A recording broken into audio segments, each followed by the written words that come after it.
Just tap us in.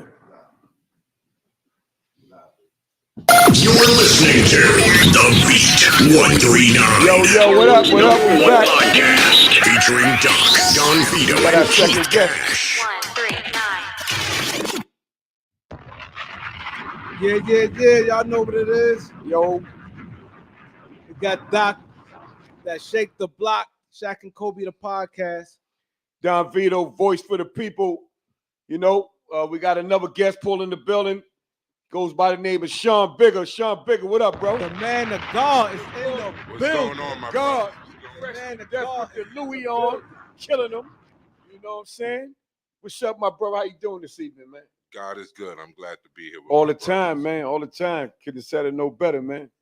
Could have said it no better. Yeah, so definite, man. I'm so happy, man.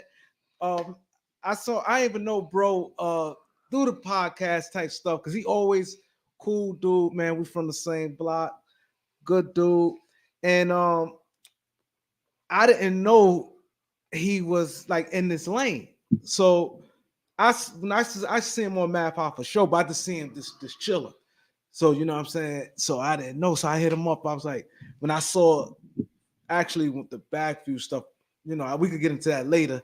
But then when I saw him talking, I'm like, yo, he dropping it. Then his show, we don't get into that. We won't go from the beginning. I hit him up. He's like, yo, Doc, man, you supposed to have been hit me up, man. What took you so long? I said, yo, man, I ain't had no idea you in that. Cause a lot of people be shocked with me. They be like, damn, Doc, you laid back dude. I ain't know you know. So it's good to have you here, man. I'm glad Man to of be here. God. Thank you for the show, brother. Thank you. So we'll go from the beginning. You know, you tell the people, you know, tell the people where you from.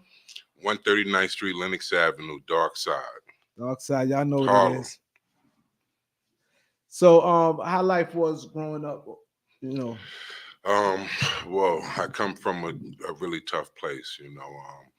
When I was a kid growing up, as I stated, you know, before on my show, I went to a private school. You know, I came from, you know, the other side of 139th Street where, you know, most of our parents was, you know, like almost middle class. I come from Delano, and I went to a private school, you know, so I grew up in an area where it was like, soon as I stepped outside those green gates, it was the danger zone, you know, all day long. So that's, you know, it was real tough for me growing up. You know, I didn't have many friends. I didn't have no friends, you know, and I had to, you know, fight all my battles and, you know, get bullied by the guys all around the neighborhood on my own. So, you know, that was pretty much life growing up.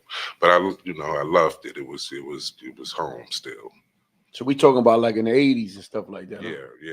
Yeah, definitely the 80s. Yeah, that was a different that time. Different time. Yeah, different time. Yeah. You know, when 141st Street and 142nd Street and 137th Street and 140th, and of course 139th Street was just like that whole zone was the danger zone. A lot of things was going on back then, man. You know, they talk about now, you know, with all the crime, you know, they just see all the crime now because they got all the cameras. But we ain't had no cameras back then. But it was a lot more crime back then than it is now, trust me.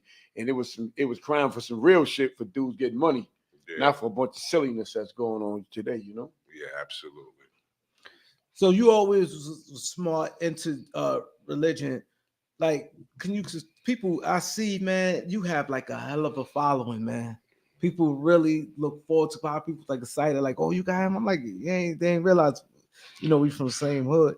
But how you like you said, growing up, we was out running wild. You know what I'm saying? Yeah, I was. And for one person sit back and, you know, conscious. So, you know, we ain't come from a conscious community. So when I grew up, you know, the private school I went to was a Christian school. Shout out to CCA, Christ Crusader Academy. And, you know, that is basically my foundation, and that was always my foundation. But outside of my foundation was my block and my neighborhood. So I grew up at the same time looking at, you guys are looking at the guys all around me, kind of envying you guys, wanting to be a part of y'all because y'all had something I didn't have. Y'all had unity, y'all had brotherhood, y'all had everything that I didn't have. My mom wouldn't even let me come outside. You know what I'm saying? She was the type of mother that, you know, by the time the sun went down, she was coming out with the belt, with the fur coat, looking, you know, like, you know, so that gave me as a child like an envy. Guys was always fresh. I remember Big L from a little kid already having Nike Airs and stuff. I didn't. My first pair of Nike sneakers, had to work on a job to get. Like, you know what I'm saying? So just watching my neighborhood and growing up, that, you know, made me inspired to, like, you know, I want to be with you guys, you know, like, you know, I want to be down too, you know what I'm saying? So that was pretty much my childhood coming up, you know, and so I had both. I had the Christian school that instilled so much inside of me, and then I had you guys that I looked up to, you know, that a part of me, you know, knew, you know, but I'm with y'all though too now. You know? Yeah, definitely. You know, you definitely start spreading off doing your thing. You know what I'm saying? You want to touch on that, like, you know. Yeah. When I start spreading out. Yeah. No, but you could tell, like, when you start, like, you know, like you said, you Shelton, you start, you know, you shaking and shaking, doing your 1-2s, you know. Yeah, that's when I got older. You know, that's once, you know, unfortunately, what we have in our community with Black mothers is that once a child get a certain age, they can't control you no more. Once the man is not home, that's why family don't hurt no more. Yeah, that's why family is so important. That's when, you know, she pulling out the belt to spank me or hit me in the hand with the rulers or the pancake spatula, and you know, I'm, you know, like, you know, it was nothing no more. So you always big. Yeah, I was always big, super big. By the time I was 13 years old, I was almost this size now. So that took a shift. You know what I'm saying? That took a shift in life for me at that point. You know, I started, you know, getting outside a little bit more, you know, and started switching, you know, gears on her, you know, unfortunately, you know, and life went a different direction. You know? I mean, she did her best. You know, the mothers are back in them days, they all were kind of like similar. Whereas they try to keep us in line by whipping our ass when we got out of line. But they always wanted us to not follow the guys in the neighborhood and do well in school. But because I'm from Harlem too, but I'm on the hill. But the people we see when we come outside, like you said, the influences are like, I got my books, I got to go to class, my mother clocking me, but damn, look at them. Yeah, exactly. That's how it was. And after a while, when you get older, you know, that's you might get caught up, you might not. But in your case, you did get caught up. Oh yeah, absolutely. I got caught up, unfortunately. You know, when I was growing up, I wanted to again be. I knew I couldn't join the block, you know, because she would have never allowed that. But it didn't switch my mind from still wanting to be a part of the block. So very much like Snowfall, the kid in Snowfall, as soon as I was old enough to, you know, get a gun in my hand, you know, which was about 13, you know, and do other things, my mind was going other places. And, you know, I started, you know, breaking away from mom. And unfortunately, by 15 years old, I was already going out the house. She couldn't do anything about that. I was already on my own. I had my first apartment at 15 years old, and she didn't even know about it. You know, so. Well, she did her best to keep you. See, mom knew what was going on before you knew what was going on. Oh, absolutely, she did. So she was doing her best, because your story's similar to mine, where my mother was like, she was on me hard like that too. You know what I'm talking about. So you're big, you was a big dude back then already. You looking like a little man already. You know, and she's like trying to keep my boy in line. I guess, you know, you never lose the respect for your moms, but once them beatings stop hurting, you got your own place and you start moving around, and now you're part of the block. Yeah. And I had joined organizations too that help, you know, help elevate that. I became a part of the God Bodies at a very young age. The God Body Nation of 5% took me in. And when they took me in, that helped shift a lot of things too, because these was all grown men, you know, and they became, you know, like idols to me as well. And I was serving on the FOA, you know, already bodyguarding people like Big Daddy Kane, Rakim, doing all type of, you know, security, high security work. Because I was at 15, I was exactly this size already, 6'6". You know, no, they taught me silence, you know what I'm saying? They taught me the rules of being silent, helped teach me about the rules of being a man, you know, and no one would never know how old I was. Right. And that's how it was. And when I got with them, things took a whole different course. And see, I agree with that. Cause see, now you 15 and you around men, and men with knowledge. Yeah. So there's one thing being with guys a few older than you, and we all on some, you know, regular shit. But somebody with knowledge, that's like having 50 pops with you. Because you having like you got a whole nation of you get knowledge. So when you leave him, you shake hands with him, and you getting jewels from all over. Yeah. So that's like a whole nother level compared to just an OG in the streets where you ain't learning up the street shit. Yeah. And they those brothers took me to, you know, a whole nother level. Out of that introduction really was the introduction to the streets for me as well, because it was brothers in the same organization that my parents, like I told you, they never bought me clothes. They only bought me like penny loafers and slacks and button-up shirts, stuff like that. So I always had like a little low self-esteem because all the guys was already wearing like Pele jackets and all that fly stuff that these guys is wearing now. And I always wanted that, you know, jewelry, all that. They had all of that already. And so when I got with the nation, there was others in the nation that also took a look at me, you know what I'm saying? And, you know, put me on to the street game, you know, and that was that. Once I learned the street game. So when you say the street game, did you start in the street game like being an enforcer or hustling? Hustling for sure, you know. Hustling for sure. I ended up going one of the God bodies. I don't say no names because that's just like snitch. Yeah, we don't you do know. that. But one of the God bodies took me to Long Island, New York, and I knew what crack was, and I knew what crackheads was because I come from that. But Long Island was something different. The people out there was regular people, you know, like jobs and cars and houses. Whole so different world. It kind of threw me off, you know what I'm saying? So when he never told me what we was going to do. He just told me come out there with him. When I seen him serving, you know, this stuff, and everybody lined up, you know, when he came to the town, you know, to get money. And then he told me, you know what I'm saying, he's going to break out. And for me, he gave it to me and told me, you know, give it to everyone and get the money. And then we, you know, do our 70-30 cut at the end of the day. Long story short, he was locked up on a whole different charge in like 3 months, you know.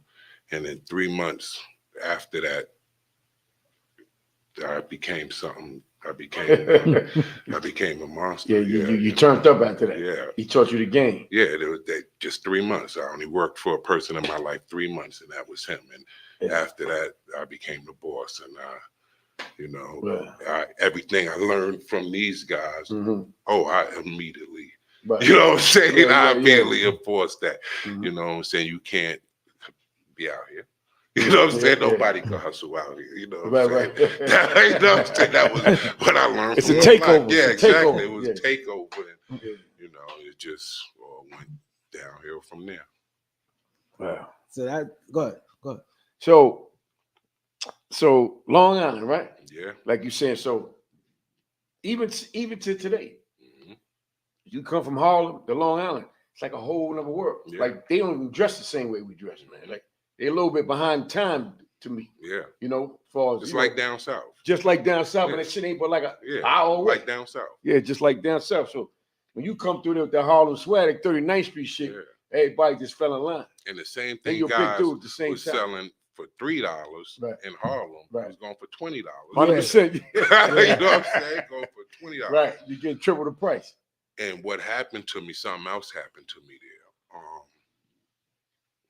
We used to have to go to the Long Island Railroad when it was time to go home. So you have to walk through the town to get to the Long Island Railroad. So that's walking through all the white people stuff. Mm-hmm. And I saw how they was living. Mm-hmm.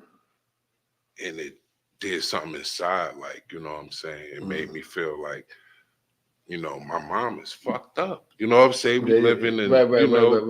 Harlem. Right. And these people out here living. What you mean? Like, you mean mom was fucked up?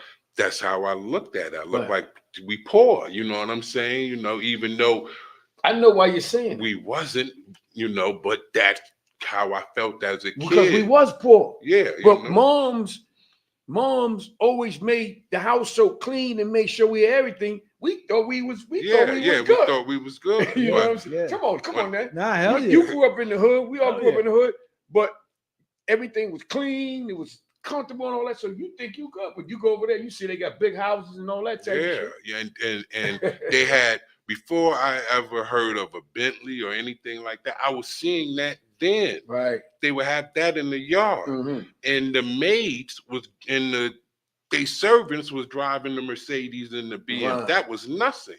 Right. All they cars were $300,000 and $400,000. Right. Then. You know, I'm walking by $1 million houses. You know, John Gotti lived out there. Everybody. You know what I'm saying? I'm seeing these houses like. So that already put something else inside of me as well. Like, oh, I'm behind. You know, my family behind, my mom behind. Like, you know, I got to get mom out the ghetto. You know what I'm saying? That's what that idea went in my head. I got to get moms out. So you had to step it up. So. Yeah, I got to get moms out the ghetto. Mom in the ghetto. But it's crazy you said about that Long Island. That's how we got trapped up in our case. The undercover came and he was saying he was hustling Long Island. Everything he's saying like, oh man, you know the gas. I got to bring y'all out there because man, you see the big houses like a whole nother world. Because it's like, why the fuck? Like, had questions like, why the fuck you coming here buying bottled up stuff already? Buying 1,000 bottles. Yeah. Fuck you buying 1,000 bottles to bottle up. You better break it down yourself. Be like, man, I don't got time for that. Much easier. I can just sell $20, $25 Long Island. Was going for. He's like, I'm telling you, man, that go out there and shit. But they said Long Island was like a whole nother. Yeah, and the product that came from 139th exactly, because I had to go through that too. I went through all that crap on the hill. Like I said, snowfall remind me so much of myself. Mm-hmm. They stuff on the hill. If you didn't really know where to go to, that's garbage. Right. You know what I'm saying? You know what I'm saying? It was exactly. You know, so I had to come back to the block. Right. You know what I'm saying? And figure out how to. The dudes ain't gonna beat you. Get from the dudes, you know, that I know on the block to get bottles to take out there until I found the connect that had the right, you know, stuff that, you know, and yeah, that's how that world went, because our product out there was like, they used to call it the bells. You know what I'm saying? They say, you got the bells? You know what I'm saying? You know, and that's how that But I want to give Dalish Troy, thanks for the super chat. Thanks for the super chat, the donation for the show. Dalish Troy, he said at the beat 139, keeping it 100, whatever. Appreciate your super chat, bro. Get the likes up. Y'all want to talk to Sean Bigga? Y'all can call 646-628-4264. 646-628-4264. Sean Bigga, let's get the likes up. Get them likes up. Love the story. Thanks. So now you in there now, your mindset is different. You're out there moving, you know what I'm saying? You're doing, then you went out to VA, right? No. So at that point, I connected with Queens guys, because the only people that used to come to Long Island, it's Queens guys. Correct. Guys. That's true. So I hooked up with all those Jamaica Ave, all those guys that they call legends from Jamaica. Those became my friends because we used to war. You know what I'm saying? And Right. they say, I'm not leaving. You know what I'm saying? You know what I'm saying? I'm not leaving. Yeah. You know what I'm saying? We trying to get each other both up out of there. Yeah. And so after a while, we just took to each other, and these guys took me to Queens, took me to their homes. I mean, like legendary dudes that they talk about that's dead now, you know. They took me in after a while, and I took me to their personal houses, their mom's houses and stuff in Queens, and took me to Jamaica Avenue, took me to 40 Projects, and then we all band together and started going to all the towns in Long Island and trying to take over every different town in Long Island we could. And then, you know, from there, you know, that's when out of town came later. Out of town, Virginia came, North Carolina, Georgia. I became, you know, again, something unfortunately different that burdens my heart, you know, but, you know, that's what happened. Right. That out of town money is different from that Harlem money, you know? Yeah. Because you can get double, triple. So once you start going out of town, you know, how was it?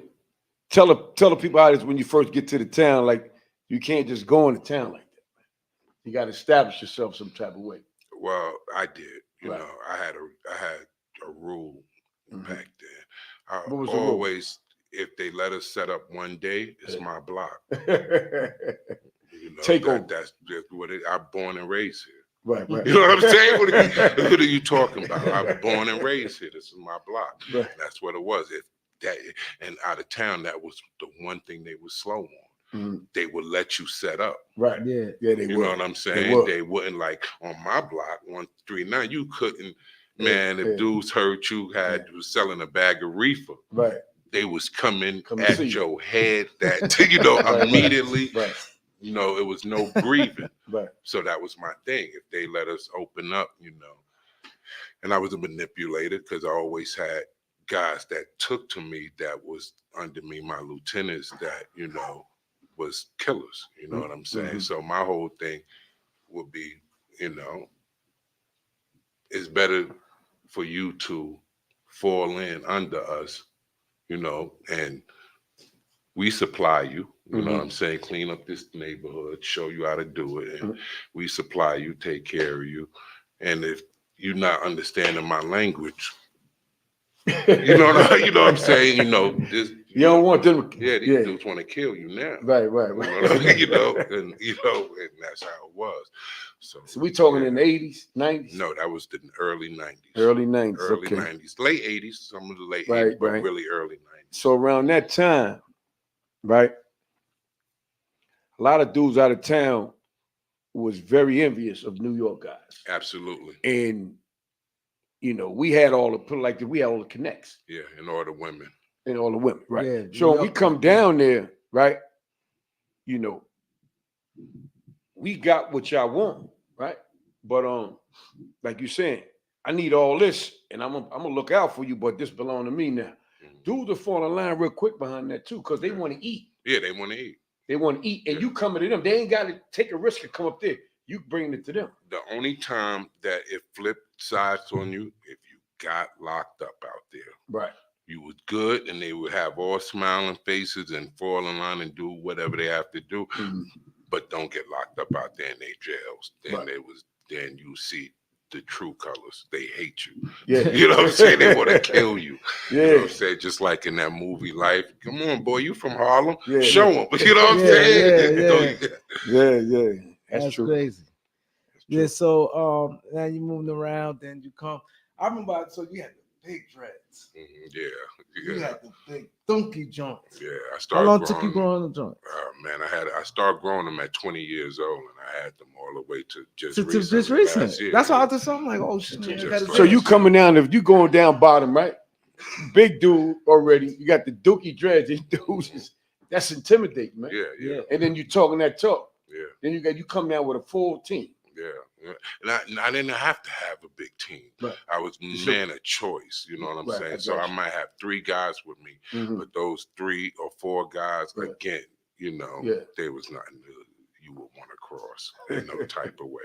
Didn't smile, wasn't nothing nice, wasn't nothing happy, and Mm-hmm. you know, if you looked at me wrong, you know what I'm saying? Yeah. Something could happen. Unfortunately, like regrettable things that I'm not proud of, but I that's got how you. it was. Yeah, well, Yeah, definitely people y'all want because they loving the story. 646-628-4264. If y'all got a question, y'all can ask them instead of asking me to ask them. But 646-628-4264. Put it on the screen, produce. But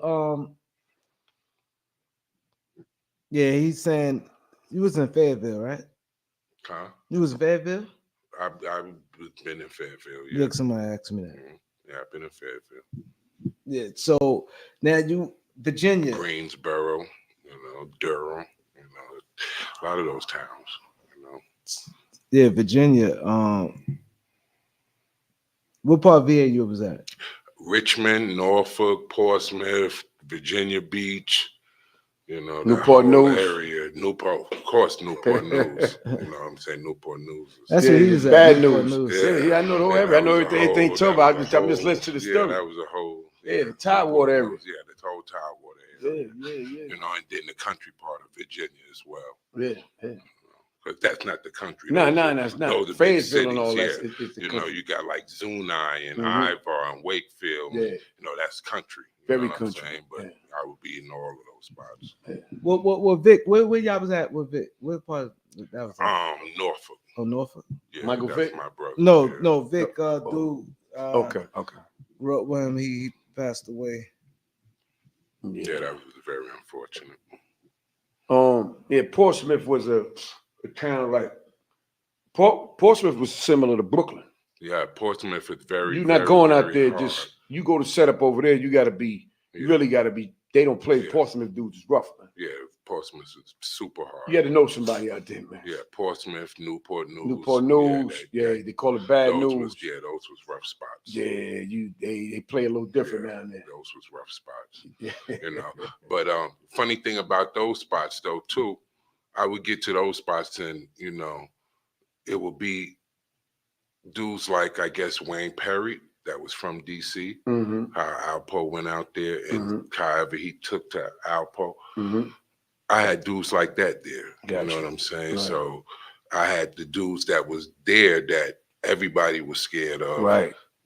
They was with me. You know Right. what I'm saying? They was, you know, and God bless them all, you know, but they was with me. You know, they was rolling with me. So it's always like, you know.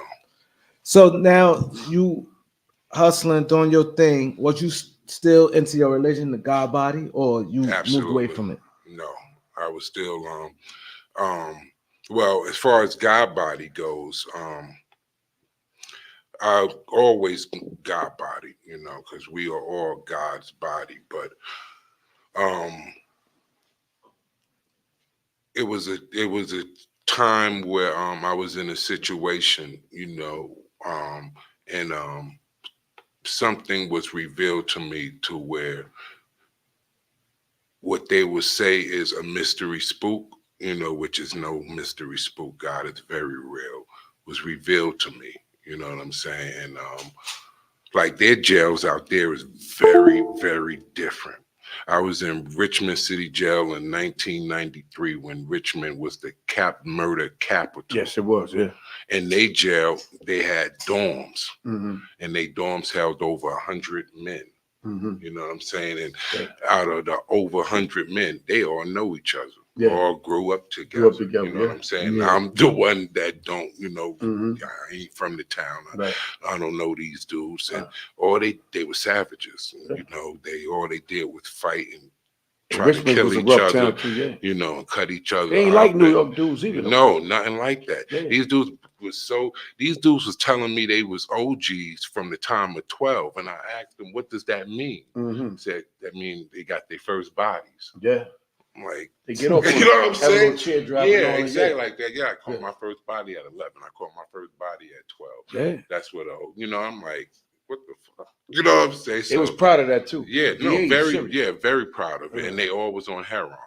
You know Yeah, what I'm at saying? early They all, age, yeah. Yeah, early. They Yeah. all sniffed heroin. You know what I'm saying? That heroin made them different type of monsters. Mm-hmm. And when I was there, you know, the first night that I was there, you know, something was revealed to me, you know, to where, you know, I saw my mom, you know what I'm saying? And like, you know, I went to, you know, lay down on the top bunk. I stayed up all night watching these guys like savages fight each other and you know, ripping each other apart just because it was like a football and it was just crazy. All these guys just going crazy. So my thing was what was fortunate, you know, like I don't want to say God was with me in evil, but you know, he always, I guess, had a path for me, so I was always protected. So there you have to have slippers on, you know. They couldn't get no slippers for me because I wear size 18 shoe, you know. So I had to have my boots on. You know what I'm saying? They had no choice but to let me have my boots on. And my boots back then in 1993, I was like, you know, one of the first one with those Gore-Tex. That's when the Gore-Tex card boots first came out. So my thing was to get up, you know, on the top bunk. And when they come for me, you know I'm at least going to come off that top bunk with, you know, putting somebody in, you know, at least, you know, get a couple guys, but, you know, they didn't kill me. You know what I'm saying? It was just too many of them, you know. Right. And so I sat there and I just watched them tear each other up that first night. And they didn't get tired till about 5 o'clock in the morning. And when they got tired about 5 o'clock in the morning, they all start laying down to go to sleep finally. You know what I'm saying? And then I just leaned back, you know, to lean back on, you know, my bunk. And when I leaned back on the bunk, you know, I felt a rush come from the sky. And it pushed me to the bunk, you know, not hard or ferocious, it pushed me down. And I saw my mom. You know what I'm saying? And it was like a big cloud. And she had like a sheet. And she took the sheet. And you know how your moms, when you were a little kid, take the sheet. And Yeah. They took the sheet and did it like that. And nothing ever happened to me. Was your mom alive at this time? Yeah. Okay. Yeah. It never happened to me. The toughest gangsters that ran the spot, which it only was about 2 or 3 that ran the whole 100 dudes. They immediately, like everything else, became close friends to me. You know what I'm saying? Took me in, you know, and, you know, none of the 90-something dudes could do nothing. Wow. You know what I'm saying? Because I was with them. What age? How long you was in there? 17, 18. I just had turned 18, actually. And how much time you did at doctor talking about? The 3 weeks before they allowed me to make a bail. They was holding me on no bail. Oh, gotcha. You know, 3 weeks. Yeah, because Virginia's Commonwealth. Yeah. So whatever you do, the smallest crime will get you, warrant you a lot of time. Yeah, that's crazy. Oh, yeah. You know what I'm saying? Yeah, and God was with me with that as well, because when I did go to court and, you know, they was talking some life. And the judge heard me speak, and the judge stopped court and told him, "This is a big mistake here. I don't care what y'all saying." You know, what did you say to make for him to speak as far as your intellect? That's what he said. He said I was one of the most articulate people that he have ever heard at my age, and he didn't care what they was putting in front of him.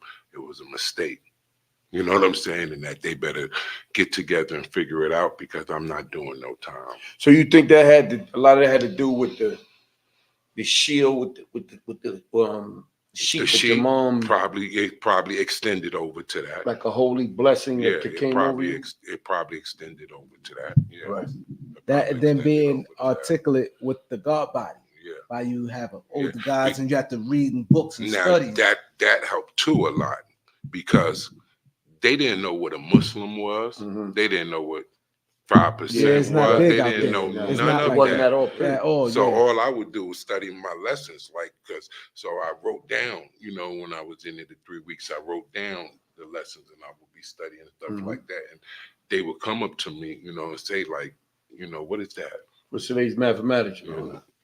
You asking me? No. Oh, no, they didn't know this. They didn't know anything. They didn't know nothing. They would come up and just want to know what we in here wild and going crazy. Yeah. You know what I'm saying? And we always see you, you know, in these papers. What are these papers? Right. And I started breaking down to them like the nation of God's to nurse. They're like, huh? I said, y'all don't know what that means? And they said, no. I said, y'all know what a Muslim is? They said, no.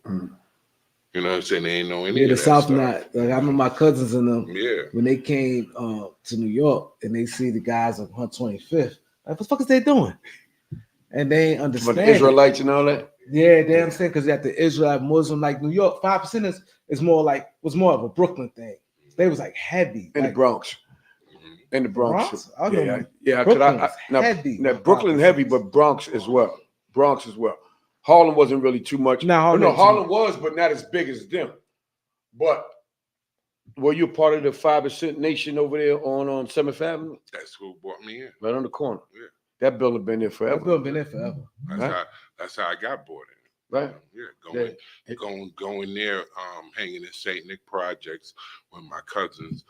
I walked by there and I always saw it because my private school wasn't too far from there. But I used to think it was like a Muslim mosque because that's all I knew. And I went by there one day and the brothers were sitting out in the front as they always do. And I just stopped that day and I'm like, what is this? This is a Muslim mosque, right? And they was like, no, brother, this is the nation of gods and earth.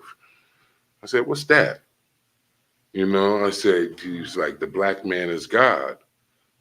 And I said, wait up, I don't know anything about no black man being God, but I'm God. You know what I'm saying? Yeah. So this sounds entertaining to me because in my mindset at that time, that's what I was thinking somewhere in my mind that I was God, you know. So when I heard someone else say it, I'm like, it's an ideology that think that they're God when I'm already thinking that as a child. And that's how, you know, it made it, you know, entertaining for me. But when I experienced that with my mom, I could no longer, and it wasn't my mother. You know what I'm saying? Let's be clear. It was an angel. Yeah. I can no longer say, you know, everything is what you hear, you know, touch. And I can, you know, I would be a phony if I, you know, I had to check myself, you know what I'm saying? Wait up. This is a little deep. It was a supernatural thing that happened to you, man. It was supernatural, and I can't sit back and continue to say, this ain't real. Right. You know, and now, because I grew up in church all my life, because I grew up in private school all my life, now that makes me look at that Bible a little bit more. You know what I'm saying? And say, wait a second. You know what I'm saying? You know, and that, you know, changed everything. It was an angel, man. You know? So I believe so. Yes, that definitely was an angel. So your mother Christian, when you got into the 5% and you told her, Ma, I met this guy, I'm in this mosque, this is what I want to do. How she took to that? Girl, you know, she didn't like that. No, it was just like rap music to her. That was just nonsense. You know what I'm saying? You know, my life is going down. But was your mom a Christian or Yeah, Catholic? a Christian. No, regular Baptist Christian. Okay, so she sent you to Catholic school. No. Oh, that wasn't private school. Private school. Okay, Private school. Okay, I got you. Okay. Yeah, it was actually Pentecostal. So so she didn't believe in the 5% Nation. Oh no, absolutely not. She didn't believe in Elijah Muhammad or none of that. You know what I'm saying? That was all a gang to her. That's gang stuff. Well, they did get a rep of gang. I'm not gonna say in the street, but in prison, definitely. Yeah, in prison, 5% was strong. They try to, you know, brothers try to convert you right away. You know, Muslim or, you know, it wasn't so much Bloods and Crips wasn't over here. 80s. Latin Kings and that. It wasn't over here. It was more so that like the 5%ers and the Muslims. If you was with either organization, you was strong. You was protected. Because So B was he was a 5%er. Before he became Blood, he was telling the story. Right. You know, but the 5%ers like in the 80s ran the jails. Yeah. So let's just jump up and then jump back. So back then, you heard 5%ers was all over the place. Not just in jail, all over the streets, everywhere too. But you don't hear so much about 5%ers. At least I don't. Like me too. Like before. I agree. So Can you enlighten us on that? Well, I was, again, when the school burnt down, because that school had burnt down, I was one of the ones that built it back up with these hands right here. I was very big in the nation because my enlightener was actually the lieutenant of the FOA. You know what I'm saying? So that put me high up with security. And that's how I was already protecting people like Kane and Rakim and Brand Nubian and all of these guys already, because he was the lieutenant. Right. And so even with Universal, you know, the captain back then, or I was in the inner circle. You know, I was never like an outsider in anything I was a part of. I was already in the inner circle with those guys. And at the time, rap music was controlled by them because Rakim was God body, Big Daddy Kane was God body. You know what I'm saying? And those Poor Righteous Teachers, a lot of people's brand Nubian, you know, Wu-Tang, you know, and whoever wasn't God body, like people like Nas and KRS One and a couple other people, they very well respected it. But there was knowledge though. Yeah, they was different. Like KRS One and Nas was like knowledge. Knowledge itself. It was knowledge itself. They very well respected it on a high level and even tried to associate themselves to the gods in their rhymes, even though we knew they wasn't really God body. So my thing back then was trying to tell the brothers was to unify, and they didn't hear me on that. None of them got along back then. You know what I'm saying? You know, and I felt the guys allowed it. You know what I'm saying? Instead of stopping it. You know, like how is Kane and Rakim the two top people? You allow them to, you know, we be in a parliament, you know, we have a show and prove, and they don't rock with each other. You know what I'm saying? And that was my thing, was that you got to make everybody unify so we could take full control of rap music. We got a caller. We got a caller from Maryland, Brooklyn, Maryland. Caller, what's up? You here with Sean Bigga, the man of God, Beat 139. I'm actually calling from Baltimore, Maryland. What's going Shout on? out Baltimore. Hey, I got a question for you, God. Summer with you, and I saw when what's the other guy, Hanukkah, and some of the things y'all was saying, it's kind of like coming right, so to speak. Because it seems like they missing another. I don't know if y'all this far up into the podcast at this moment. I'm watching y'all, but I got it on pause. But it just came to my mind while I was on here. It seemed like somebody missing off of my expert opinion. What's the other guy name? Champ. Yeah, Champ is gone. Am I saying that correctly? I ain't seen him around for a couple episodes. No, he's gone. It seemed like one episode when they did the episode with Tay-Rock and Chess, you could tell when Mecca really not feeling certain interviews, though it's not, I guess, to his intelligent capacity. Like if it's not something that really feeds the brain, Mecca don't really sit around for that shit, from what I'm saying. Pardon my language. But everything y'all saying is starting to kind of come to light. I don't know if Champ gone for good or not there no more, but he ain't been around. No, from my understanding, Champ is gone. Well, you know, they always say time will tell. Time's starting to tell, ain't it? Yeah, it is. You know, I wish the best for that brother.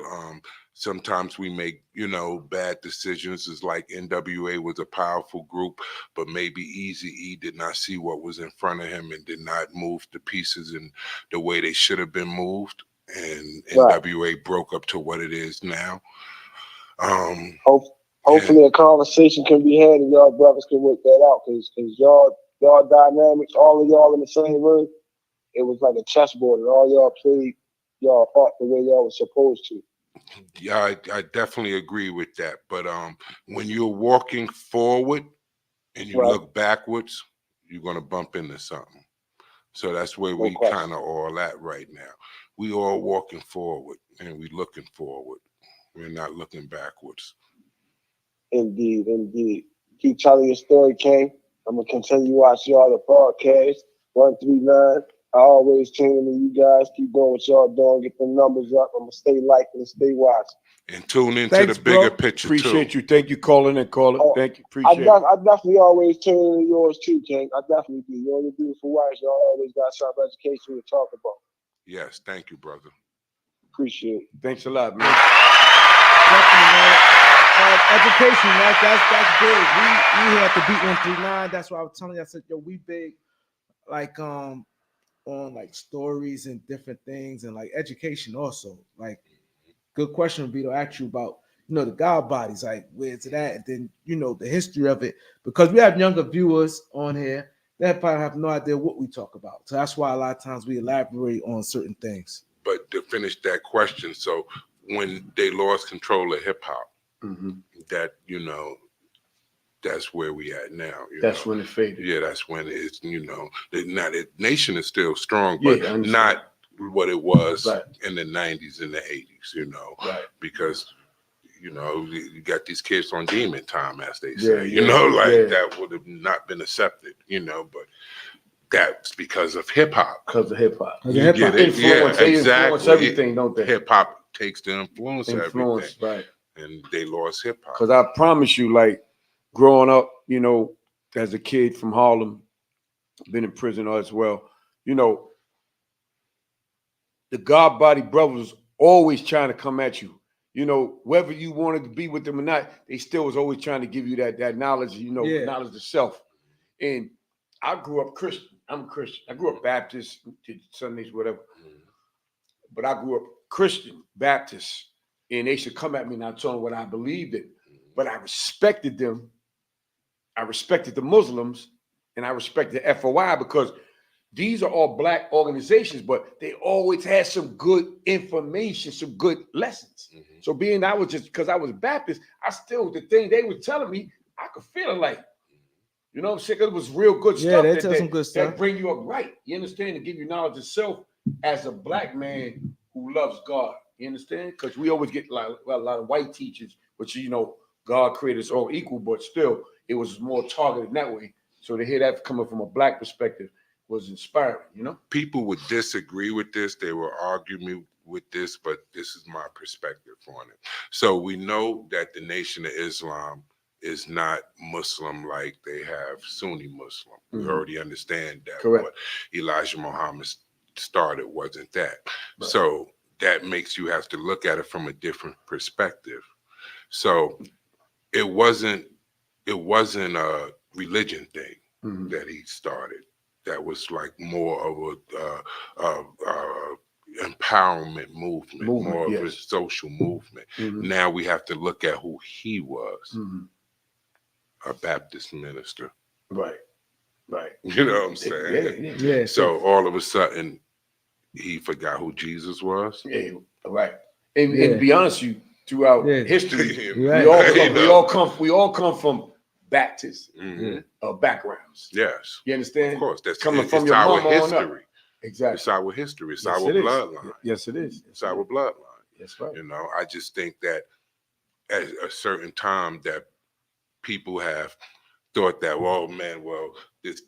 the church way is not working. Let me start it this way. Right. And unfortunately, like I told Dr. Umar, they became failed movements. Yeah, I definitely want to get to that. We like to take things in order, but I definitely want to get in. That was big, because right now we at your the early stages right now, but we definitely want to get to that because that was big, and I know people here they're waiting for that. But so now, like he said, knowledge yourself. You seen it, the white sheet. You come home from you get bailed out in Virginia. So now, what was next for you? Same thing. I didn't change right away. Same thing. But it did come to a point where, about 19 years old, after I had went through so much, I had lost a lot. Spending a whole lot of money on lawyers and all of this other stuff that, I had been in the game for quite a while. And I had thought to myself, oh, this is a failed road, like all the money I had saved up, what I'm saying, all the plans that I had, I end up having to, give to bail, lawyers, and all of this other stuff. And I'm the one who really spoke up and got myself out of it. My lawyer was nobody. Mhm. He was trying to tell me that the prosecutor wanted to offer me 10 years, and he was telling me, and I'm telling him, what are you talking about? Why would you even say that to me after I done gave you like 25 grand? Mhm. He looked at me and said, well, you did do it. You know what I'm saying? And then that's when I told him, I want to talk to the judge. I don't even want to talk to you no more. Mm. You know Took what I'm the money, saying? though. Yeah, he been had the money. I said, I want to talk directly to the judge. And that's how that whole thing happened. Right. But he went and told the judge, oh, my client, when they say, you ready for trial? You know what I'm saying? And he said, oh, I'm ready. But my client is, he's disgruntled or something. He's saying he want to talk to you. And the judge was like, all right, I'll let him, he want to talk to me. And I got up and I spoke to him. Mhm. And when I spoke to him, that changed my whole future. So like I said, when I added it all up in totality, I realized that this is a dead end. This is what it leads to, you know what I'm saying? Mhm. And I always had that in my head because again, I come from a strong Christian background. Mhm. And I always had the thought in my head, you can't build a strong foundation with sand. Mhm. That God is not going to let me take dirt money. Mhm. You know what I'm saying? And Mhm. think that I'm going to flip it. But that was in my heart, though. Right.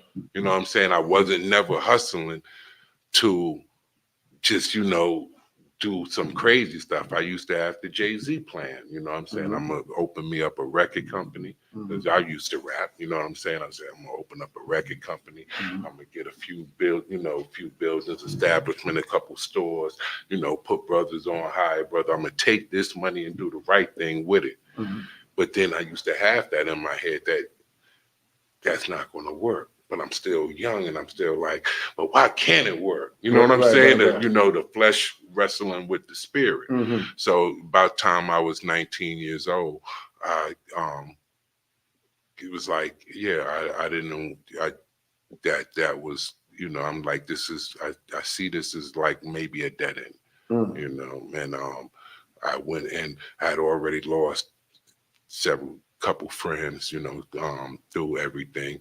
And, it was just everything I had in my head that I had already been through. Yeah, I could see this is hell. You know what I'm saying? Like the first time I really realized it was hell is when I understood that pregnant women was on drugs, smoking the rock. Right. And when I realized that, see, that's how the devil do you.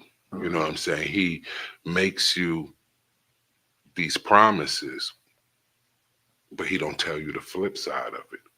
So I didn't understand the flip side of it. You know what I'm saying? I understood now I could have nice clothes and fresh clothes and my own apartments and making moves and getting the girls and whatever like that. But the flip side was I'm destroying communities. Poisoning our people. I'm poisoning the people. It's all my trap houses are actually single mothers that's on drugs that got kids that's watching me. And then I saw the pregnant women that was on the drugs. And when I realized that and I saw that, I was deep in. Right. You know what I'm saying? I'm already, Anyway. the water is up already to my nose. Yeah. So I knew, this is hell. Yeah. This is not nothing good. This is hell. So we're gonna get to fast forward some to your business. I want you to how you start that, explain to people what you do, because that's big. Like, you know what I'm saying? I'm very happy for you, man, because a lot of people try put their hands in a lot of stuff and it didn't work for a lot of people. A lot of people got their LLCs and did things and it didn't pan out for some people. So explain to people about your business and how you got into it. Well, I run one of the biggest, if not the biggest. I'm sure I'm the biggest black-owned security company in New York. When I left Virginia, when I was 30 years old, I still, like I said, had ups and downs, went back and forth. In Virginia, I had a company. I had a big security company in Virginia, and I was running all the stores, the clubs, and doing everything out there. But I still was doing some things I shouldn't have did, So I went through some trials and tribulations with that, and I ended back up again, messing with sandcastles, and end up losing everything. And God freed me from that. And when God freed me from that, I was now 30 years old. I looked up, that came so fast. And I had said, I left VA, left my security company I had built up there, left everything. My mom now. Where was your security company at VA? What you mean? What's the name? Where was it at? And what was the name? Norfolk and Virginia Beach. Norfolk. Yeah. So what lounges did you do out there? Picasso's and all that? Picasso's? No. You ever heard of Monix Tavern? Yeah.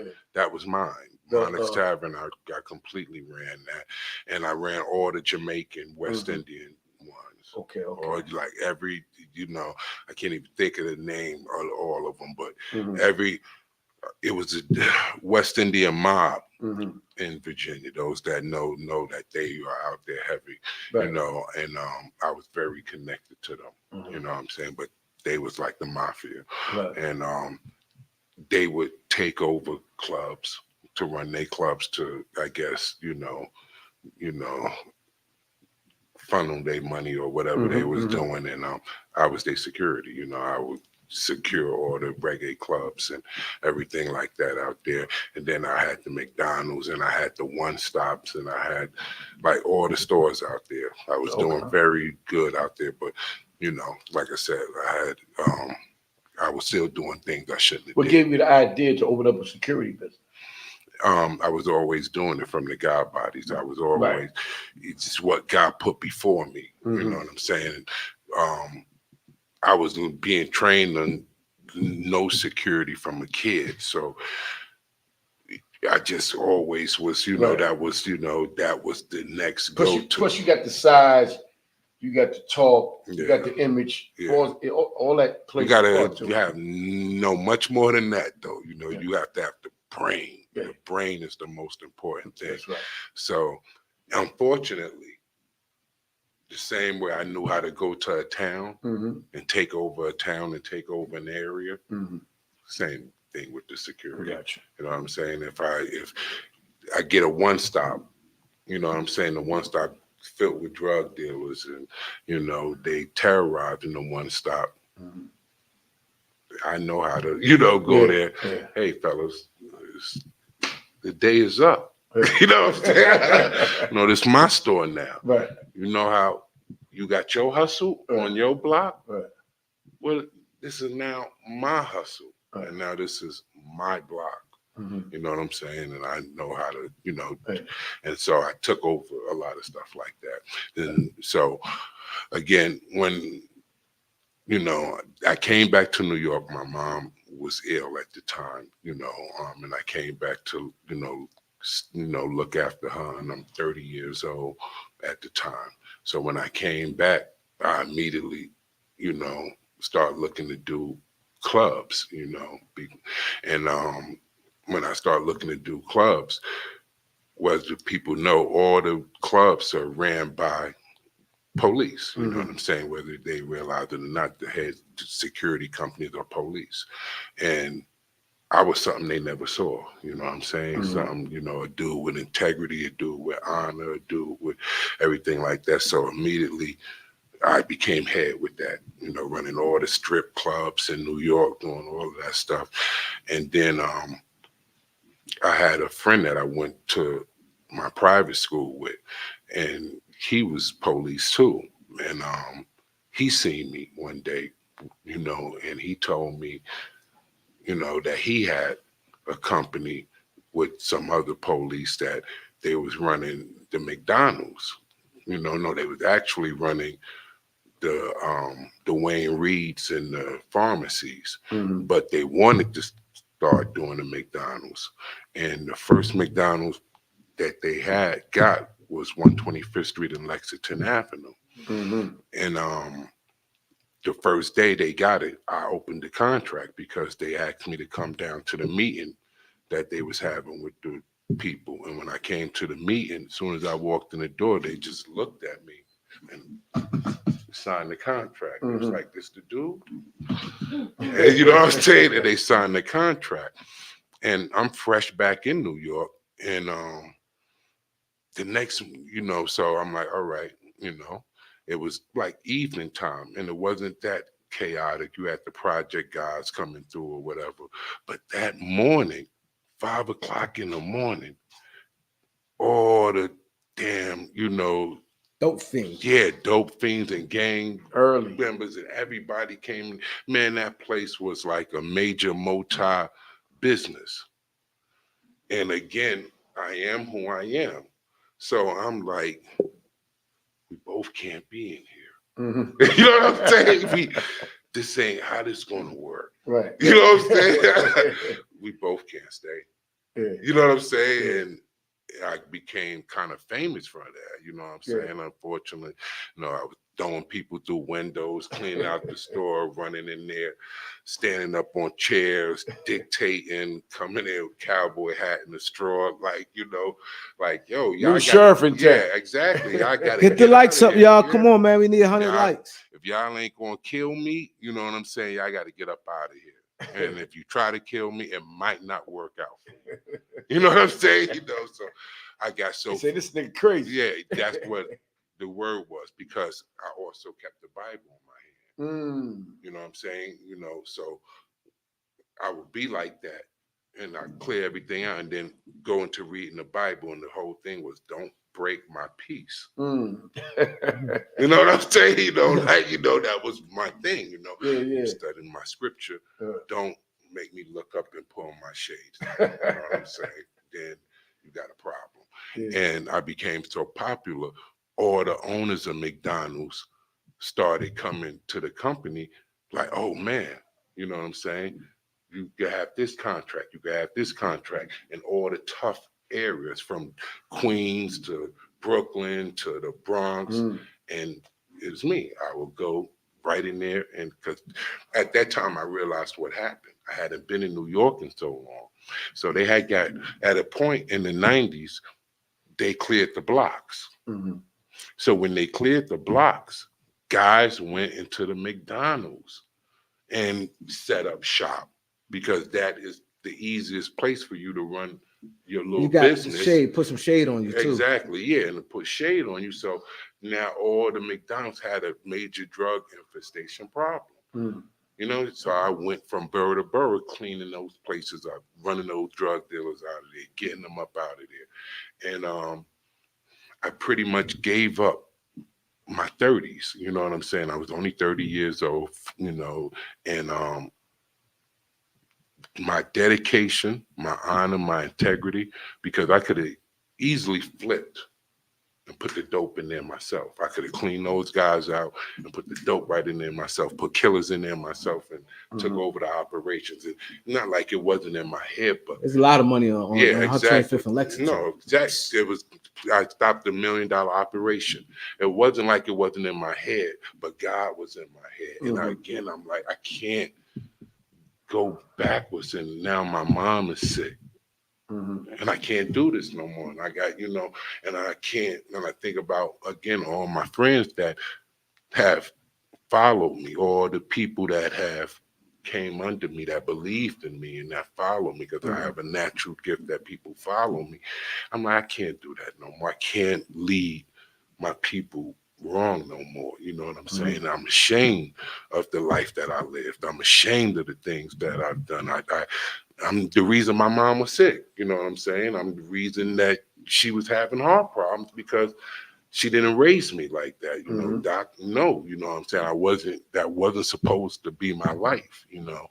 And I was loyal to my handler for all of my 30s. And when I got to pretty much 40, my handler was loyal to me and helped me open up my company and subcontracted everything to me. From the CVS's to the McDonald's to everything we had, my handler, which was white police.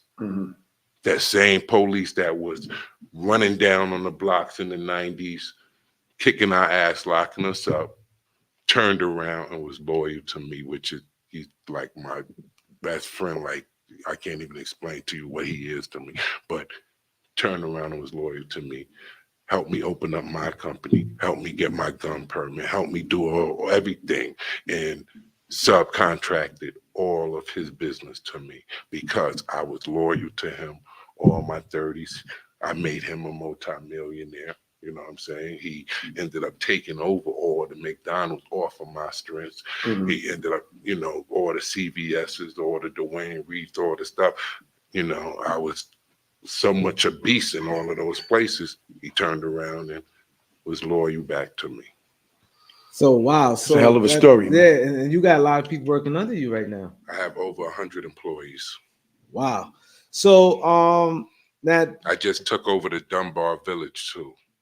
what's the name of the company My for the company, people? Pender Elite Security. Pendley Security people. They like you know. Y'all want ask them a question yourself, 646-628-4264, 646-628-4264.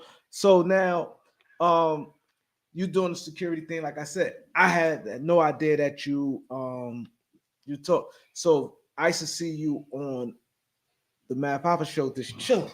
You used to be in your corner, just chilling. Because like I said, I ain't never watched like you know, the whole 2 hours of it. So times I did watch, I never saw you really say much. You just was chilling, like, you know, the little clips, whatever I seen. So when you was just doing that, what was your role there? Well, I was originally his friend. He was like a brother to me. I had met him, and you know what I'm saying, and I had love for him. And he wasn't in a winning situation. And I wanted to see the brother win because I watched him on rap battling for a couple of years. I was into the rap battle and stuff. And I was seeing rap battling, you know what I'm saying? So when I met him in person, you know, I just see he wasn't in a winning situation, and I wanted him to win. And I just started being with him all the time, you know, letting him ride with me, you know, and, you know, helping taking him to his meetings and stuff like that. And, you know, I cared for him, you know, from the heart, and I wanted him to win. So he always wanted me to come in, you know, to the podcast thing. But I was reluctant at first because, you know, I didn't really want to, you know, associate too close to people. You know what I'm saying? You always been laid back. That's why I was you know, shocked. I'm here because, you know, Doc is my brother. I don't do interviews. I don't do any of that stuff, you know. But I wanted him to win, you know, so he kept asking me to come in, and I eventually did come in because I used to take him there, drop him off, and even pick him up, be with him, go to the studio with him, you know, be with him in the studio to the top of the morning, everything like that. It's, you know, and make sure he was safe because he was like a controversial figure at that time too.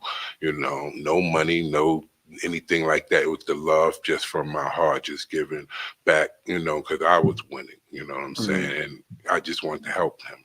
And when I came into the podcast, you know, I would hear what they was talking about. I would hear their conversations. And for me, it wasn't productive conversation. So as Doc said, he would never watch the whole thing, but the whole click became to see when I was going to snap. You know what I'm saying? Because I would sit there and I would be quiet the whole time, listen to guys come on there and brag about money, brag like they gangsters, brag about this and that and this and that, and just all this nonsense until I couldn't take it no more. You know what I'm saying? And then when I couldn't take it no more, I speak up and let them know, you know, this is all nonsense. and where Christ at with this. Right, You know what right, I'm saying? right, You know what right, I'm right, saying? right, This right, don't right. happen. And you brought a whole nother spin yeah, to it. exactly. Right, right, Yeah. And what about the babies? You know what I'm saying? right, And that changed, the people immediately got attracted to that. And one of the biggest attractions was to sit there. People would, even though I wouldn't speak, people would like to read my body language. Bigger man now, he gets sick of You this. sit like When how soon is he gonna, say something, and speak up about this? And he took off. But that definitely like you said, like I started back going back like watching. And that's true. People a lot of people, you got a lot of people here that fucks with you. Like you said, they waited for you to say something. Yeah, they Because were people don't realize people want to hear some positive shit. We get tired of, especially when you get older, too much negativity, like you said. So people come in, like you said, he have his guests, they talking a whole bunch of trash, and math a lot of times used to bait the guests into saying shit. That was his thing, and it always like things that went a little viral, his clips, and like you said, so you sit there and you turned the whole table.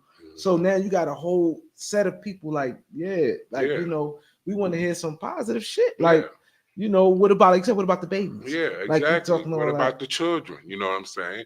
And for me, the kid in me got killed in those streets that you asked me about earlier. The kid in me was destroyed in those Harlem streets. I don't want that for these kids. Right. You know what I'm saying? And Doc know, you know what I'm saying? Like, Doc be quiet, but he know, you know what I'm saying? He's a different type of person, But so when I saw him on here, I was so happy because, I know who Doc is, you know what I'm saying? He was one of the guys I grew up envying, and we gotta save these kids. You know what I'm saying? We can't put the wrong message out for these kids. Can't. And maybe if I could do something to help save these kids, maybe somehow I saved the kid that was in me. So the first time, that was deep, yeah. So the first time you did that, how the response? See, because y'all do pre-record, so you don't really know the response you was getting from the people. So how was the response? Because it's like uncomfortable. I'm pretty sure, like, damn, like, I'm running a podcast, so I think they wanted to kick me off the show. Okay. Yeah, they wanted to kick me off the show. Wrench. They wanted to kick me off the show, but then you start seeing the numbers. Right. The comments from when you upload exactly. Start seeing the numbers flying. Because you can't have everybody a yes man. Yeah. Somebody got to be like, like me and him, for instance, right? We've been doing it 6-7 years together, right? We started this thing together, but it gets to certain questions or certain guests where if he don't agree with me, he'll say, if I don't agree, I say it. Because everything is, just it's not, because it's my man. I'm not gonna let him ride. Now, what you talking about? Yeah. And same thing, that's real. Yeah, but that's where I was supposed to. We trying to say, but we trying to get his message right. You know what I'm saying, though? And I can see where you're coming from by listening to you. By the shout outs to Math, right? By certain people who came in there, and you're a Christian man, and you want to make a difference out here. Yeah. You listening, you laid back, but you're like, come on, man, these dudes are aggravating. They ain't got nothing positive to say. And our community's already fucked up. Excuse my language right now as it is. Yeah. If we keep doing it, it's gonna get worse. Yeah. You know what I'm saying? Somebody got to try to make a difference, man. You know what I'm saying? And if I'm in the building, and I'm a Christian too. So if I hear stuff like that, it's gonna bother me too, because I've been forgiven for a lot of things I've done. Absolutely. I don't really like a lot of things that I did. You know what I'm saying? I was dealt that hand and I ran with it, but I see differently now. So I always try to talk to people differently now. People like, yo, V, you changed. Even my mom be saying that. Yeah, because how long you gonna keep? You know what I'm saying? Yeah. We all blessed, man. You got a healthy family, Okay, we all good. We here. I just turned 60, my brother. Yeah. You understand what I'm saying? Bless, yeah. Definitely. And then like, how you feel? You 60, V? I don't know how I feel, but I'm here. And I know I've been through it all. You know what I'm saying? So, I applaud you because the stuff you're saying to me right now, I like the first interview we had earlier, but I like this one as well because I like the way you talking. You talking the way I think. Like when you sit with the white sheet and you was in jail and you was protected after that. I was an angel, bro. Yeah, that's an angel. I know. And a lot of people don't even. That was and you deep. know what they say? Only people who gonna understand is believers. Believers. If you're not a believer, you're gonna think, you're talking bullshit. I can relate to you. You know what I'm saying?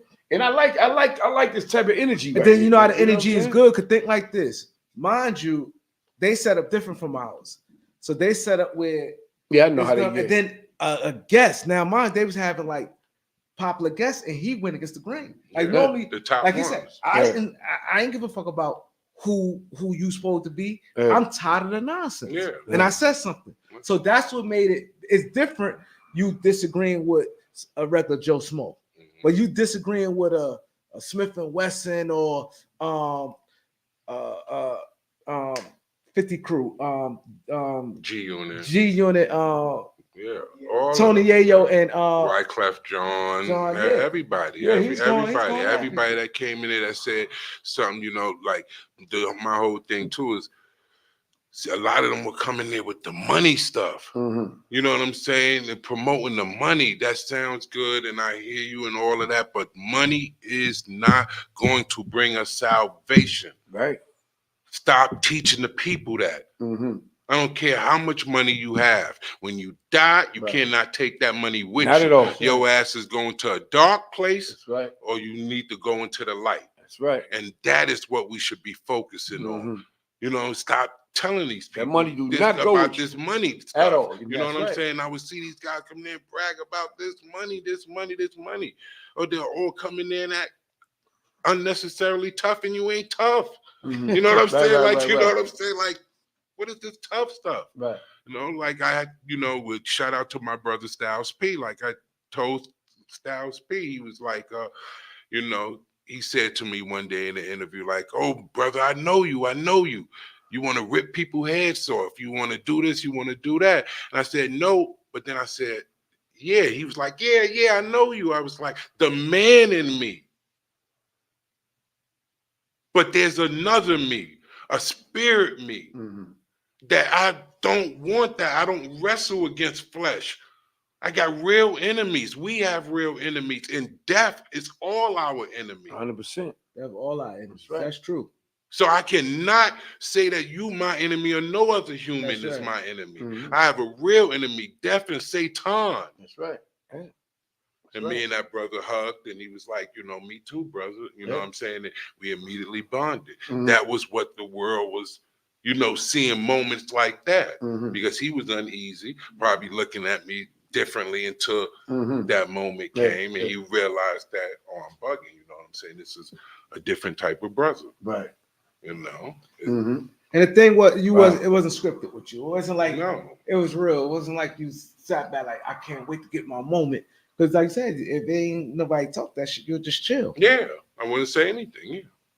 Yeah, so that's what it was for me. I just can't put out, in the whatever time that God have allotted me to have left. I have to do the right thing. I have sons, and what I used to try to tell these guys is everything we do is like writing a book.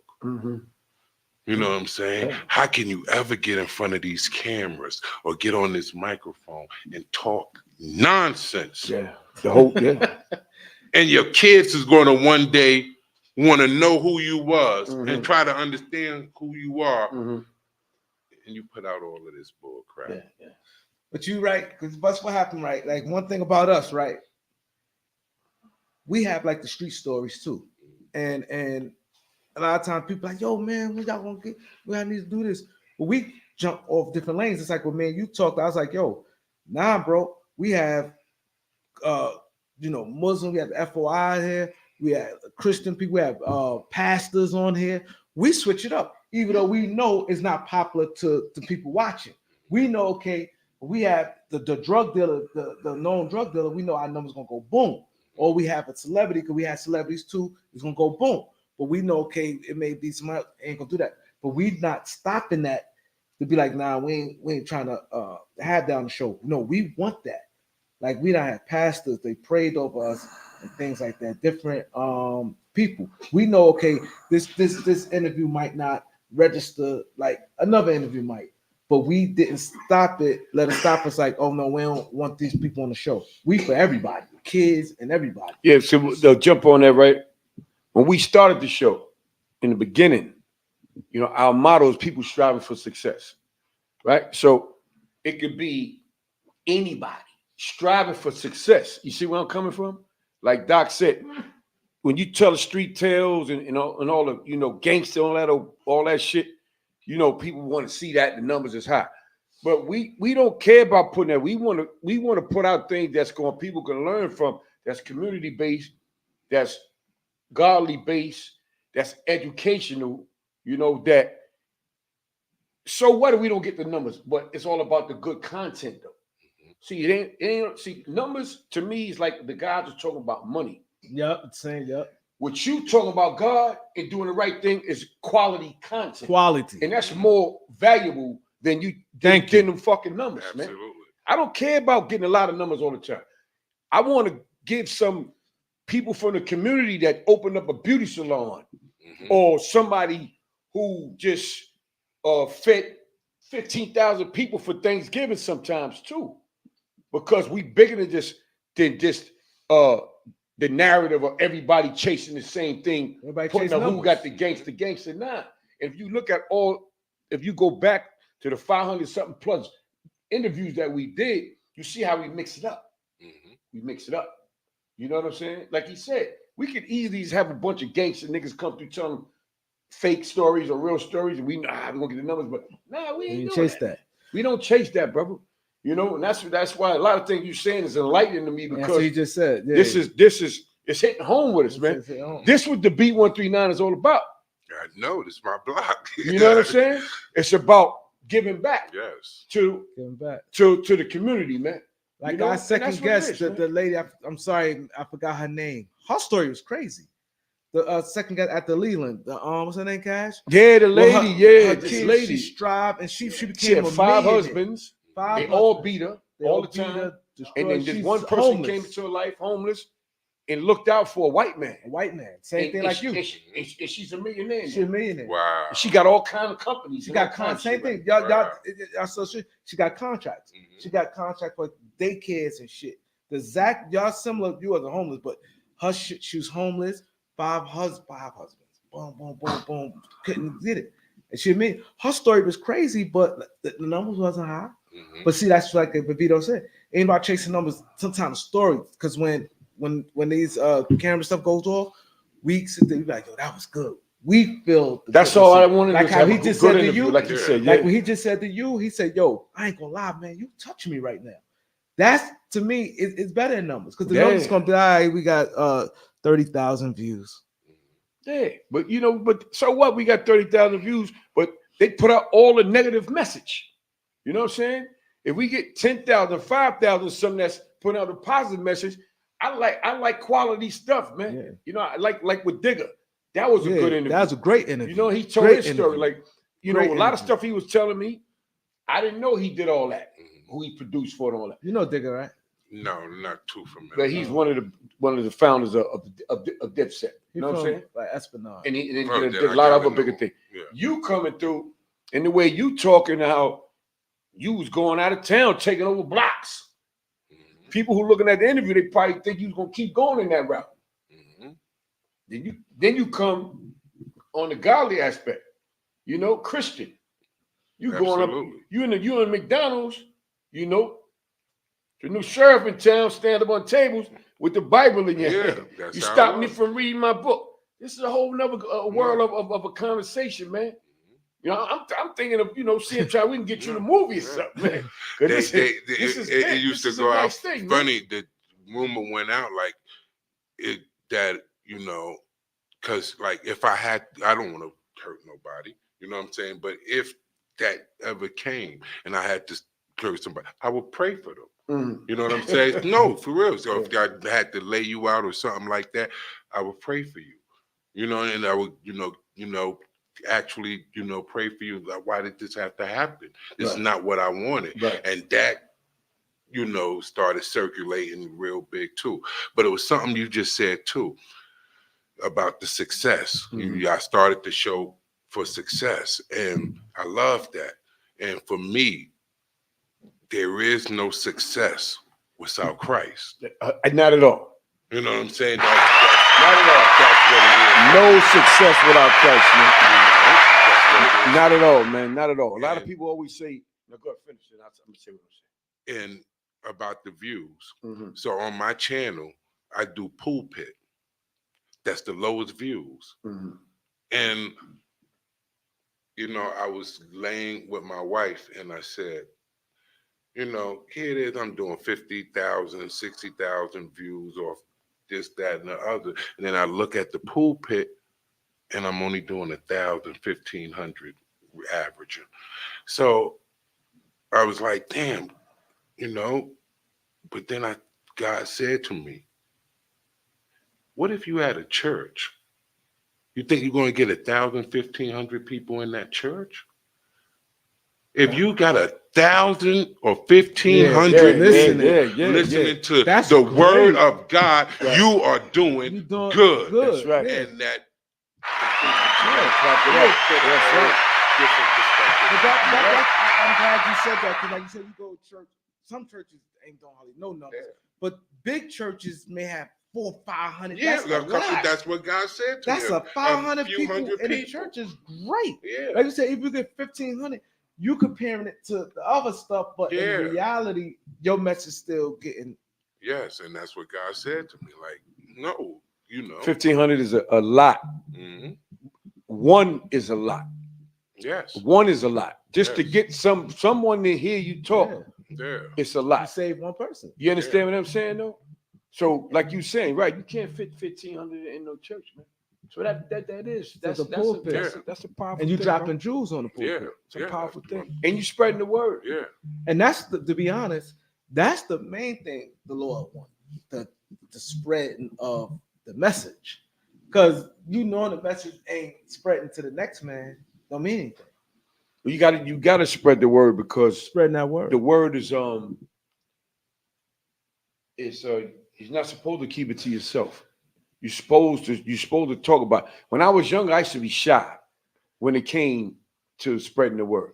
I don't know why. I think it. You ain't think it's cool.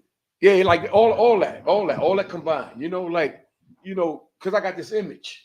Not no gangster image, but just Harlem image. Yeah. We all- B-boy. Right, but for me to say that, people would take me serious. I just felt funny. I say it so loosely, man. My last few years, man, and I love it, man. It's like refreshing. Yeah. Like right now, hearing you talk is refreshing. Because in and out this whole interview, you've been talking about God and how God changed your life and how you delivered a message in some of the toughest environments. Yeah. You still gave it to them. Them dope fiends and all, they don't want to hear that. But you're going to let them hear it anyway. You know what I'm saying? Absolutely. And I respect you, man, for that, man. I really do, man. It's Definite. whatever you're doing, man, God going to always bless it, man, because you walk in the right way. Yeah, I walk that path. You talking the talk. So now you on there, you in the cut, and you say something every now and then. What makes you want to start your own? Because you felt you wasn't. Was it demand from the people? No, I always had it in my head. I had in my head, from the time I started watching YouTube and seeing that they was actually opened up a lane for us to make content on YouTube, and I didn't understand it, but I always saw different shows and some of the originators, and I used to think of man, I wouldn't mind doing something like that, and just it was God that put everything in my path the way He put it. It wasn't a plan. So when I started being on the show, my whole thing was that let's work. If we work together, teach me the game. You know what I'm saying? You're telling us the math. Yeah, I Okay. don't understand the game. You know what I'm saying? I run a security company. I don't know what a subscriber mean. I don't know what a like mean. I don't know how to get it on TV. I don't know how to get it in flow. Everything. I don't understand any of that. Teach it to me, and we could come out when I want to come out with a show, and it could be a branch off, and it could all be under the same umbrella, but a branch off. Right. You know, so that was what was originally in my head and in my heart. And my brother just didn't. I guess he didn't want that for me. He told you he was gonna do it. He didn't tell you he's gonna do it.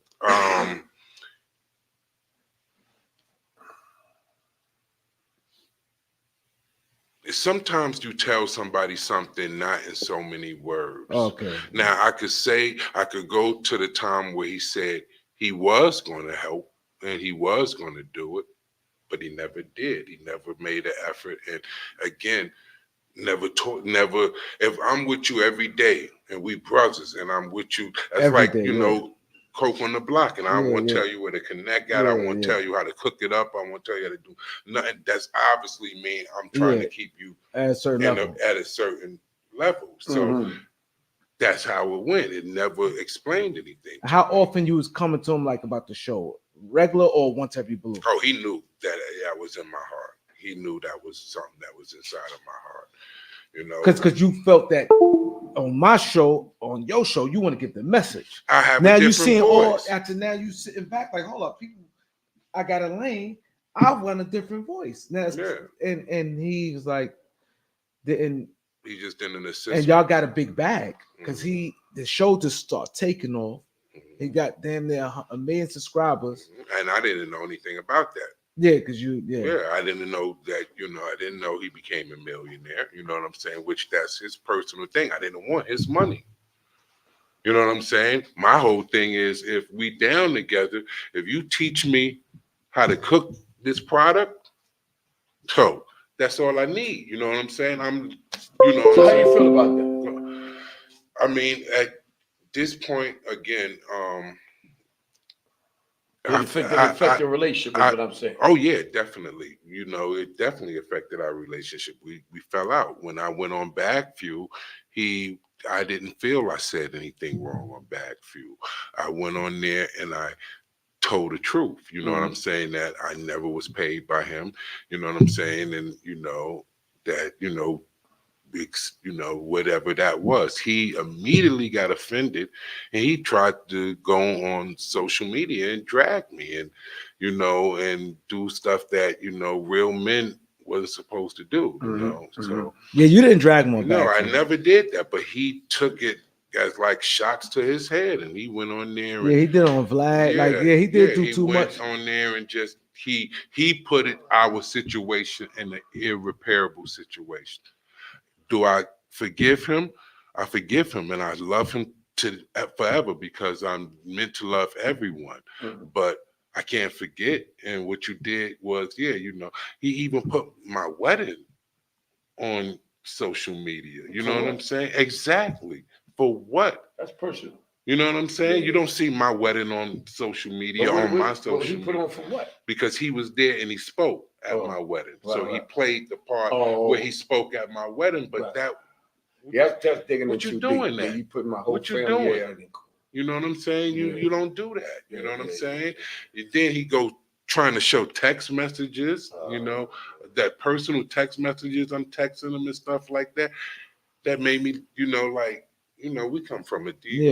What about when you was riding around? When you was riding around when he was coming from a bad place? What happened all that? Remember that? What you mean? You was riding around, you was riding him around, and he was in a bad place, and you helped him get on his feet. What happened to that? We forget about that. Yeah, money, and this is my wife said this to me. I said to her, sometimes money could change a person, and she said, "No, honey, money brings out the person." That's true. That's true. But I ain't gonna lie, it's true because he did get kind of like the battle rap, like I said, he was kind of erratic, but then he did get kind of humble. And then once he got that, like, because all y'all, like I said, y'all came up together on there, the show, it built because the way it was different. In the barbershop, the way the layout was, then the guests there, then y'all chime in, and you get a big bag. That's like right now we get a big bag. We good. Yeah. Everybody's supposed we to not eat. gonna sit there and be like, fuck them. We ain't gonna do that. Yeah. Like, come on, yo, man, fuck them. We ain't gonna do. We gonna sit there and talk about the dark times. Yo, remember we used to do this, da da da da da, and we. But that's what real dudes That's do, what though. real Everybody dudes. ain't real, man. I never That's understood what real that. dudes do, man. You get a big. Let's bag. talk about. Let me throw something in real quick. Unique Mecca Audio. When he came home, doing 26 years, he heard. Unique always had that powerful voice. Everybody know him, right? He called me. He heard about the beat 139. He said, "Yo, V, I want to do a podcast. Can you teach me? Can you show me what to do?" I said, "Sure." I told him what he had to get. I told him about subscribers. I told him how to get monetized, all that. I asked the man for a dime, nothing. His show is popping right now. Yeah, you're doing good. I don't bring that up. He brought it up on the show. Yeah. He said, when I came home, I called V. He should call me every morning because he's getting up early. Guess he was still on jail time. Yeah. Call me 5, 6 in the morning. Yo, what's up, man? Yo, how you said you do this? How you do it? Put me on the phone with his producers and da. They asking me questions. The man blowing right now. I'm happy for him. That's it. I don't care about that, man. Mm-hmm. A dude that was a friend of mine, let him rock. So what? Mm-hmm. You know what I'm saying? Like, if you're a Christian, right? No one can stop what God has planned for you. Yes. If you know anything about the Bible, no one can stop what God has planned for you. And if you know that, why would you think any other type of way? So what if I help Cash or Ted or Doc or they help me? No one can stop what God has planned for you, brother. Yes. And you move with that. And with that, I'd like to also say, too, add to that, and this is how I felt about that and how I truly feel about that. No man can give you what God haven't given you. 100%. And no man could take That's right. what God has given At you. all. And when you know them things, you can live on. And see, another thing, what we talked about earlier about counting people, when we talked about with Six Figure Digger, about when you said behind the scenes, they can't count producer money. Can't count but the sometimes people count people money. Because like you said, he riding around with him, he's knowing, oh, my homie got companies, he got this. He don't need this. You can't think like that. Because people do think like that. And yeah, because he's looking at, you had your own company, you got 100 employees. He's been in my house. You've been in your house. He like, man, he don't need this money. Why should I break him off? He good. But you can't think like that. And it wasn't about the money. You know what I'm saying? I didn't.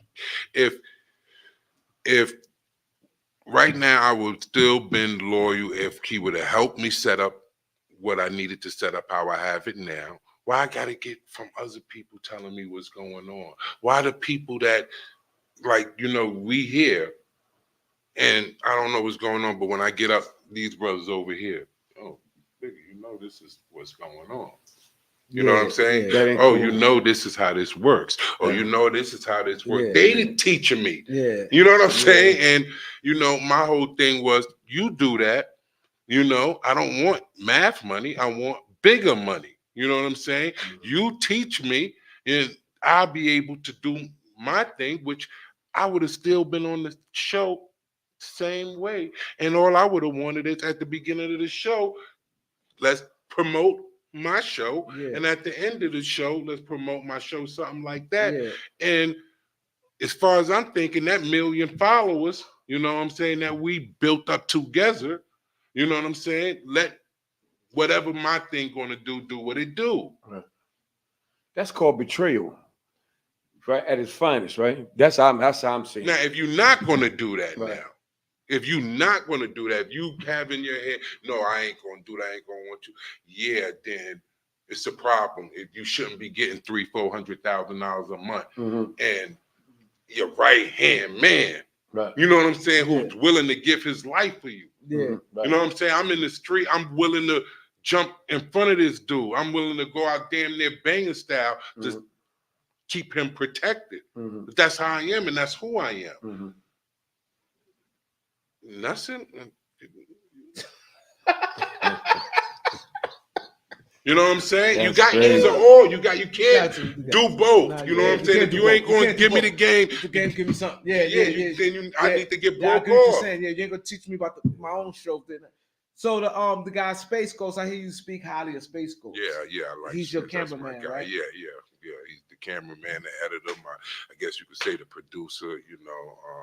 He's the one who, I do the magic on the camera. He takes it from there and put it all together and put it on YouTube. So y'all got cool. So you saw his talent. What you liked about Space Ghost? See, that was the thing. That's all I ever wanted from him, because God speaks to me when we was shooting the show. I could easily sit back after a while and see, I like this guy. You know what I'm saying? And God was already telling me he's the one that's going to help you with the show. Space Ghost, again, he's a different type of dude. He might have in his closet 10 pair of black sweatpants, 10 t-shirts, and 10 black pairs of sneakers. You think he have on the same clothes every day. You know what I'm saying? People like that. Yeah, he got no aspiration for, and they happy. Yes, totally happy dude. Got no aspiration for none of that other stuff. You know what I'm saying? None of that nonsense. He wants to make you win, if anything. He made Queen's Flip win. You know what I'm saying? He made Hassan Campbell win. You know what I'm saying? And he made hold up, what did he do with Hassan Campbell? He taught Hassan the game. Oh, so he could. So he teach people the game stuff. Yeah, he taught Hassan the game. He the one who showed him how to shoot his show. You know what I'm saying? He this is what he does. You know what I'm saying? If you become a successful, millionaire, he's happy with that, knowing that he was an intricate part that helped you, get there. So me watching him, I had already knew that. So again, I'm not a shifty type dude. So if I see like, all right, this might be the connect, how do I get, deal with the connect in you, my man? You know what I'm saying? I'll be loyal to you. You know what I'm saying? And we can help you build up what you have. And then, you know what I'm saying? After a while, you should share the connect with me. Right. Why would a white man, a police officer that was beating us down in the hood, do that with me and my own brother? Don't know the science to do that with me. You know what I'm saying? If I help you build up, but but that's people, we don't all see it the same way. And that was unfortunate. So you sat back and observed, said you singled out him and like, that's a connect. I know. That's my line. I would like right to there. use him to help shoot my show. I would like to work with him. I would like to recruit him to help me with my show. So you asked Matt first? We spoke about it, yes. And when he spoke about it, I used to take Space home, like I had said on the show. And when I used to take him home, me and him was talking, and I told him I have ideas in my head for my own show. He was like, yo, Bigga, I'll help you shoot the show, blah, blah, blah, blah. He went and told him before, he knew I wanted to shoot my own show, but I guess he didn't know I wanted to eventually use Space Ghost. So Space went and told him, that, I want to help Bigga shoot a show. And I guess he felt, you're trying to steal Space Ghost. And I'm like, wow. You know what I'm saying? How could I be trying to steal him if me and you are brothers? Right. And you still down. You know what I'm saying? And we done been doing this and built up your to the show. And your show, his show is totally different. Totally different. So it's not even clash. Exactly. Not even nowhere near the same. You know what I'm saying? People understand it's enough money. And Space is going to get paid and get more money from me. You're supposed to want him to do better. Because, that's just another little thing for him. Exactly. He didn't, he didn't want that. You talk about God and you talk about other things that's, trying to build a community up. His show is totally different. Yeah. So how's the problem? He took it as, I guess he think I'm trying to steal the connect. You know what I'm saying? And that's not like, bro, it's not even, not even on that level. You know what I'm saying? God, let me tell you something, man. All right? So I'm going to tell it to the viewers, right? Because this is like from a Christian aspect of life, right? Sometimes God moves people out of your life and you don't understand why. Only he understands why. You know what I'm saying? Like, don't even beat your head. You beat yourself in the head, Some people are not in my life today. I still don't understand why. We don't talk like we used to. We don't hang out like we used to. And we didn't even have an argument. What the fuck happened? God moves people out of your life sometimes because that was all y'all were supposed to do together. It's time for you to do other things and meet other people and go other places. And we just understand. Only he understands. We just gotta leave it in his hands. You know what I'm saying, brother? Yeah. And don't even go there. He got a plan for you to do something else. That ain't, No. that was supposed to happen. How it was supposed to happen. I guess it was. Yeah, and that's it was hurtful really is, for man. me It is because, I really love him. You know what I'm saying? He was my brother. You know what I'm saying? Like we was together every day. But he showed you something right there. You that know? you probably that didn't even know. Yeah, He showed you. and then, that's the So way your brother wouldn't have did you like that. Yeah. So was he really your brother? Yeah. That's I did a sermon Because your brother about wouldn't do that. you like I did a But sermon the wife, about your that. wife said your wife said the real shit. Yeah. No, but Vito, Kane his wife Abel. said the real shit. It was the money. Yeah. That's some real shit. But people say it all the time. Money is the root of all evil. Yeah. And people don't want to respect that. That's been saying since we was little kids. It's not just a phrase, it's the truth. Well, I know when you get in that When you broke, y'all the best you of friends. can't take that with you, man. When What that tell you? when y'all all broke, we are best of friends. I saw signs because it was one time we went somewhere, and I never forgot this. We would go around a lot of celebrities. Shout out to him.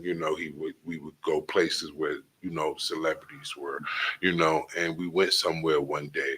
As soon as we walked in, everybody was like, "Oh, the man of God, that's Bigga." You know what I'm saying? They giving him props walking over, and I think that bothered them. People always would say, "You the key to the show." You know what I'm saying? You the balance of the show. Stuff like that. I don't think he liked it that much. So one day we was around some celebrities, and they walked up saying to me the same thing. "Oh, Bigga, it's nice to meet you, yo. You the man. You the key to the show. You the balance. You the this. You the that." And he was sitting a few seats away from me, and he started screaming out, "Bigga, Bigga, don't let it go to your head, Bigga. Don't let that go to your head." So the celebrity that was saying it to me turned around and looked at him like, "Yo, what's up with you? Yeah. Like, what you want?" Yeah. So he like, no, y'all don't understand. You know what I'm saying? You see, that's really my friend. That's really my brother. You can't tell him these type of things, because of his ego. Wow. And you ain't gonna think you ain't never portrayed. Exactly. From what I'm hearing, he never had and I'm saying man, I was hurt by that. I'm like, whoa. They say all the time, man, when you, long as you stay here, it's good. It's good. But as soon as you get something like that, that's when it comes out. And it's crazy because like now, crazy. I like how y'all transition and see he took it as like y'all gang up. You did the interview. That interview went crazy. Yeah, he said that people said I went with his enemies. Yeah. Those guys wasn't your enemies. Yeah. Like you said, what you said earlier, death. You know what I mean? That's the enemy. Yes. Yes, absolutely. And death and Satan. Yeah. Death and Satan. So you went there and then now you start your own joint. And I see you had Supreme Junior in there. I like your setup. What makes so tell the people about your setup and the people who not subscribe to you. Your show blew up fast. Well, as I said, God's good to you. It all have something to do with Christ if people, looked at it and understood. So I hear people always clowning the chair that I'm in. The chair that I'm in is a replica of King David's chair. King David. Yeah, y'all know King David, you better read up. Exactly. The sword that you see sitting there, that's a replica of King Solomon's sword. The reason why I wear the crown with the lion is representing the tribe of Judah.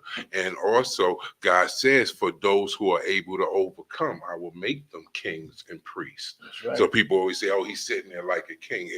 If you don't read the Bible, you don't study the Bible, you don't even understand kings, exactly. God make us kings. That's right. That's why 100%. He is the King of kings. That's right. Say I hear people, oh, it's only one king. And we made this image. Study. So with that exactly. We are kings under him. He is the king of kings. That's right. And we You know what I'm made in this saying? image, So so we kings too. or everything on, that's man. around that I have there is representing Christ and the Lord. You know, you just have to have Come the on, eye man. to Come understand. See, we got my boy Mo said, I gotta go subscribe. See, this is building right here.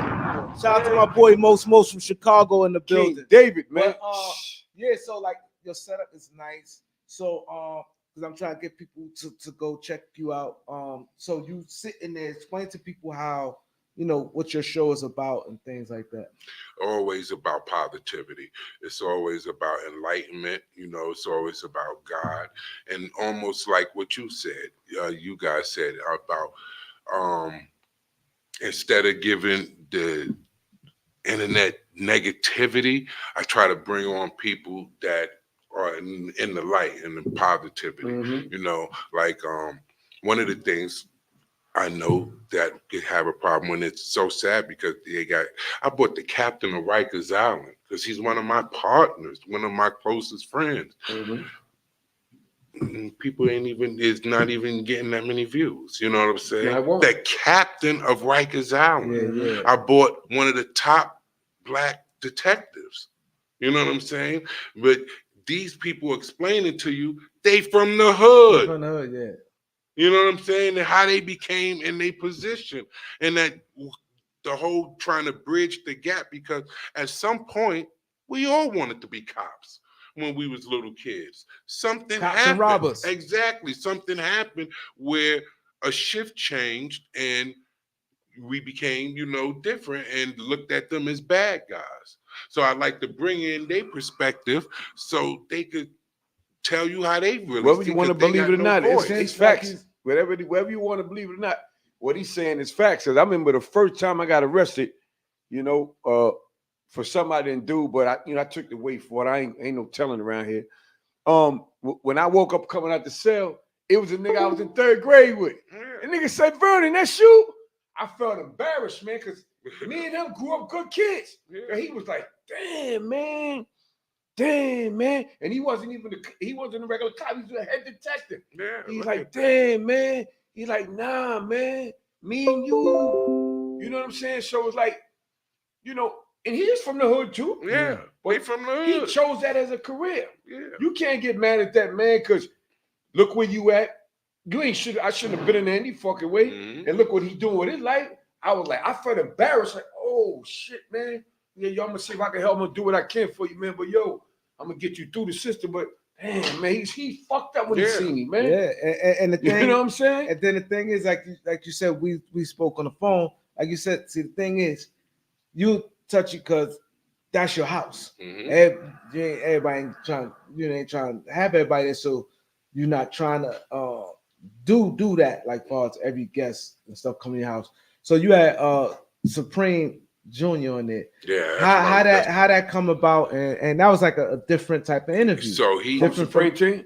Yeah, Supreme son. His son, yeah. Yeah, he came to the show. He came to the Hoffa show one day, and someone who right after the show took a liking to me, came over to me like, yo, you know what I'm saying? I like you, brother, you know what I'm saying? And he started hitting me on the phone all the time. And, we just meshed right away. You know, his birthday is like one day before mine. Mine is the September 18th, his September 17th, you know, and we start traveling together, going out of town together, stuff like that. It was just something that, you know. It's different from him. Yeah. Because see, every time he go Queens flip and stuff, is always the hood shit. Yeah. So now, see, in the probably all his homeboys, his father friends, and things like that. Now he talking to you on the phone.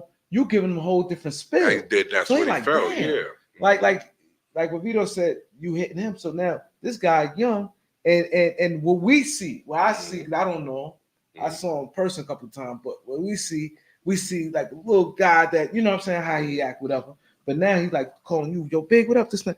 Yo, you God, this and that. Like, damn, man, like this shit ain't what it is. Like, fuck that. And now he's seeing, like, wow, like, got your own company, you doing this and that. You know what I mean? This positive spirit. Like you said, I ain't worried about nothing. I got God with me. So now you helping him. And now hanging with somebody, it's not like you have to teach him every day. You leading by example. Yeah, that's exactly how our relationship started. And shout out to him and everything he's doing in the movement he is. But sometimes, again, the younger brothers need that. You know what I'm saying? And that's what they see. When they see that, they come, and be like, yeah, I want to talk to you. I want to, he actually told me, God told him. You know what I'm saying? He said he went home and said, yo, God is telling me, like, you got to be in my life. You know what I'm saying? That's what he said, God is telling me, like, you different. I need you in my life. I need you as a mentor. I need you, Yeah. Because. And why not? Exactly. Look at the message that you delivering to people, and one of my favorite stories in the Bible is King David. So when he said King David, I was like, oh, of course. David and Goliath story is serious, man. Yeah. You know what I'm saying? And it could the message behind it. You laughing. The message behind a David and Goliath story is real. If you ever listen to most pastors and preachers, whenever they talk in the Bible, they always bring King David up. Yeah. You understand what I'm saying? He was one of the most popular kings in the Bible because, he was always looked at to be the weakest one. Out of all the kids all the brothers that he had, he was supposed to have been the weakest one, and he wound up being the strongest one. And there was a time where he could have overshadowed his family, and he's like, nah, because they thought he would. And what's amazing about King David? What's amazing about King David too is that he was an imperfect man. Yeah. But his sincerity, yes, to the Lord was 100. In the Lord's favor. Yeah, you know what I'm saying? His sincerity to the Lord was 100. Yeah, definite, man. But after this, you have like a post interview with him. So at the we definitely gonna kick it, man. Definite.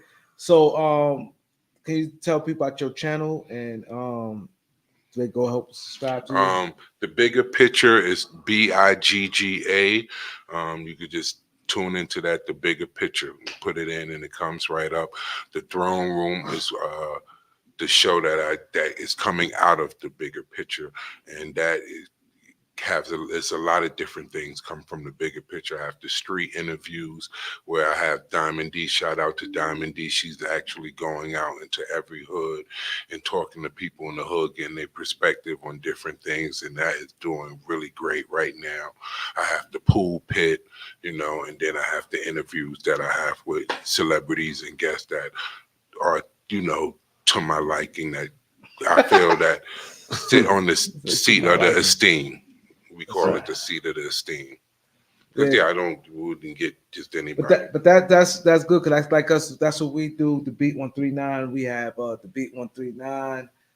The show we have. I would like you guys to come. Oh no, we definitely pull up. I would like you guys. Whenever you We're gonna talk like this. Exactly. We do that all day. No, exactly. We can talk. We can get in the pulpit. We get whatever you want to do, man. We with all that. Your network is your net worth all day long. And that's what I try to explain to other people. That's definite. You know what I'm saying? Like we do that too. Like what you got with the girl. We got somebody. The brand ambassadors. Go out in the streets. Yeah, that's it. That's it. Stuff. That's it right there. But but you got a little post interview with him, bro. We gotta take some pictures. So Bigga, before you go, man, can you tell him what's the #1 Harlem show? The Beat 139. The Beat 139. Y'all know what it is. Bigga, man. Yo, man. Listen, man. Very, very inspiring, man. Very touching, man. I really enjoyed this, man. 100%. Thank you. Good, Jay? Definitely.